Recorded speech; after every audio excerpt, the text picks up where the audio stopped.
for this short video showing my new model railway workstation I made, where I do my model train and model tram repairs on now. Previously, I used to do it on my kitchen bench, which says here, all my tram repairs I've still I'm running 24/7 on this bench. But now I set up this little area. I was using an old bit of wooden board I found outside in the skips downstairs, and I turned it into a little workbench.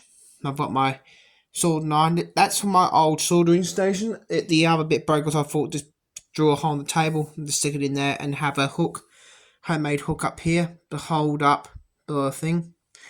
So this is what I'll be doing all my model railway repairs and telephone repairs, railway model unboxings and all that, and testing. What I've set up temporarily for the DC side of things, for testing DC models, the simple switch setup, forward reverser,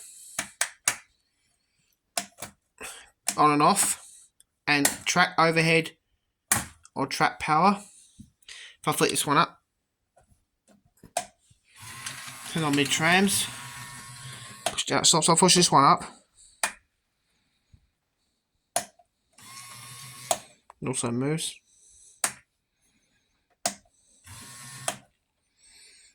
Push this up, and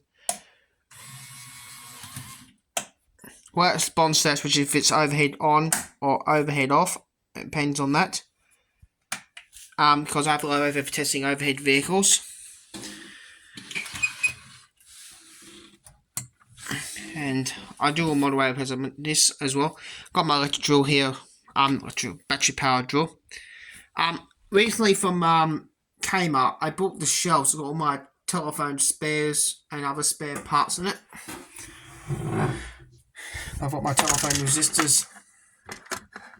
Well, one left in there. Well, I haven't getting more from eBay. I've ordered a pack of 100 from eBay. Some other telephone spares for the Australian 800 series. The plugs for them. Spare connectors for any type of telephone. It has screw connectors and some telephone spares in there.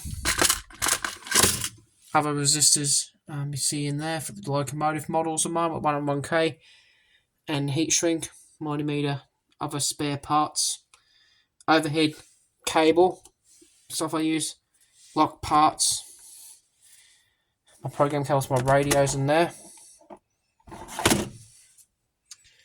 A few round keys and all this and drill bits as well.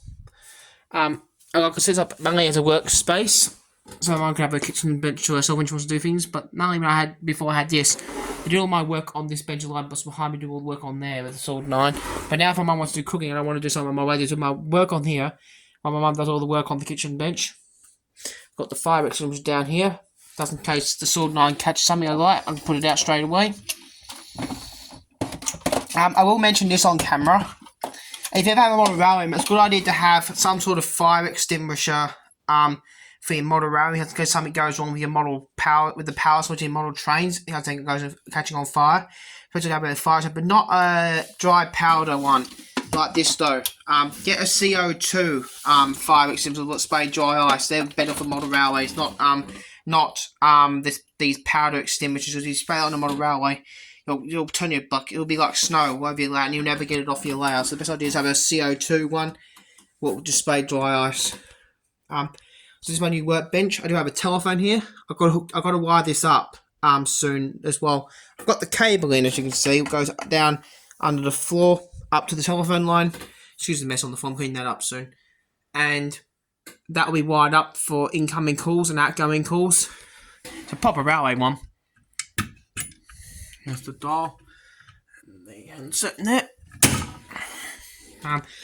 That jack's new. We had that replaced by the engineers. As well. With all my soldering irons, I've got a homemade temporary set up for the breakers. So this is a circuit stop. If I press it in, it turns off the power. That's an old fuse breaker we suckled off the engineers as well when they were replacing the breakers as well. But that will replace this is a not hardwired. If I pull this cable out, it turns it off as well. So that's this case. So I've had soldering irons in the past that like are going wrong. Like I've had one in the past that blew the fuse every time. And I've had one what blew up and I was using it as well. Now if it does it again on this thing, it'll pop the fuse out and turn off the power. And just I don't need that plugged in. So what we use this for testing trains is a DCC controller and a full switch to select DC and DC current, DCC or DC current to select the different modes I can run on the test track. But this is what I have so far from Model Railway repairs. That thing's actually screwed, but what I didn't realise I was bound to had it on the side, so what I'll be doing one day is removing one of the switches and putting it up a bit and then swing it back into the wall again. But then I'll be doing all my telephone repairs, all my model train repairs on this bench and my unboxing videos as well. And testing on the track there behind it when I get the because I will be buying myself very soon a new DCC controller. When I replace the old one with the new one, I'll put the old one in here because we're not going to be using it. It overheats all the time though. But as I'm not going to use it for very long when I'm testing trains, I'll just use that old one for the test train one, and this one for the new one for my route. Well, I think I meant I'll put the overhead up. I just screwed it into the wall. This board is actually screwed to the wall as well because screws here, and screw here, that one here, and one here. So I think that's a good feature about the Samsung phones. You can turn on the flash while you're recording. Not like with the Apple, you have to turn off the recording to put the flash on. But I've got two screws here, one there, switching to the cupboard, and one underneath the railway line. You can't actually see. The wire goes underneath the table, connects to the power supply. It's only 12 volts DC. It's not a problem because when I move out, I'm actually going to take this with me and remove it from the wall and take it with me. Got a temporary light fitting up there. It's not permanent to the electrics because it's just on an old bit of extension lead plugs into the outlet and to make it light up. But this is my new model railway workbench I set up for my model railways, locomotive and trams.